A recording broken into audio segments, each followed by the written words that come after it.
इस हदीस का मतलब ये है कि हर काम अल्लाह की रज़ा के लिए किया जाए।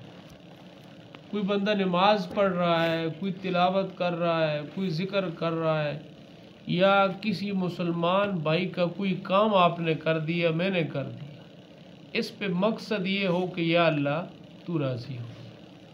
अगर अल्लाह की रज़ा नहीं है तो हदीस में आता है क़यामत के दिन अल्लाह कहेंगे जिनके लिए किया था उनसे बदला ले लो, मेरे पास तुम्हारा कुछ भी नहीं। इखलास के साथ अगर इंसान छोटा सा भी अमल करता है तो वो पहाड़ों से वज़नी हो जाता है, और अगर इखलास नहीं है पहाड़ों जैसा अमल करेगा तो फिर ये है कि ज़र्रों के बराबर उसका बदला नहीं मिलेगा। इसीलिए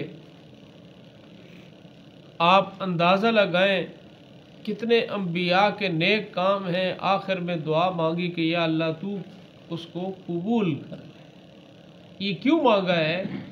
इसी वजह से कि बतौर इंसान होने के किसी जगह फ़र्क लग सकता है, या अल्लाह कबूल कर ले।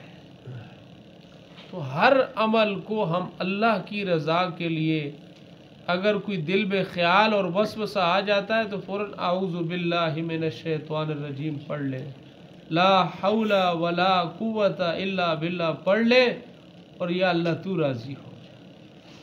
थोड़ी सी भी रिया करने से ख़तरा इस बात का है कहीं सारा हमारा अमल ज़ाया ना हो।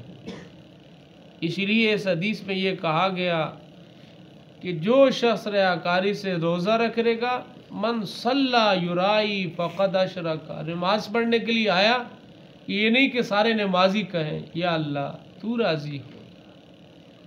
मन तसद्दक़ युराई फ़क़द अशरका, कि जिसने सदका दिया कि लोग मुझे सखी कहेंगे, ये मकसद ना हो, मकसद ये हो कि या अल्लाह तू राज़ी, तेरा माल है, तूने दिया है, तेरे रास्ते में दे रहा हूँ, तुझे राज़ी करने के लिए दे रहा हूँ।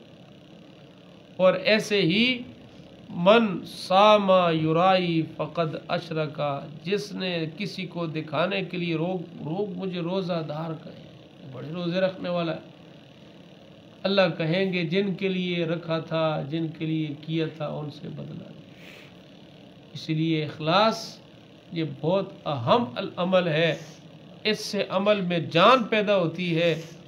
वक्तन फ़वक्तन हमें अपनी नीयत की दुरुस्त की करनी चाहिए, कहीं ऐसा ना हो थक जाए और मिले भी। एक बंदा तो वो है जो थका ही नहीं है, और एक कर कर के थक गया लेकिन शाम को मजदूरी न मिली, क्या फ़ायदा। इसीलिए आज दुनिया में आप अपने आप को थकाएं, और थकने की मेहनत थोड़ी हो, इखलास की मेहनत ज़्यादा हो। या अल्लाह जो करे तुझे राज़ी करने के लिए तू कबूल कर ले। अल्लाह पाक हम सब को हर काम में अपनी रज़ा और अपनी खुशनुदी हासिल करने के अल्लाह हम सबको तौफीक अता फरमाए। अल्लाह पाक रियाकारी से बचाए।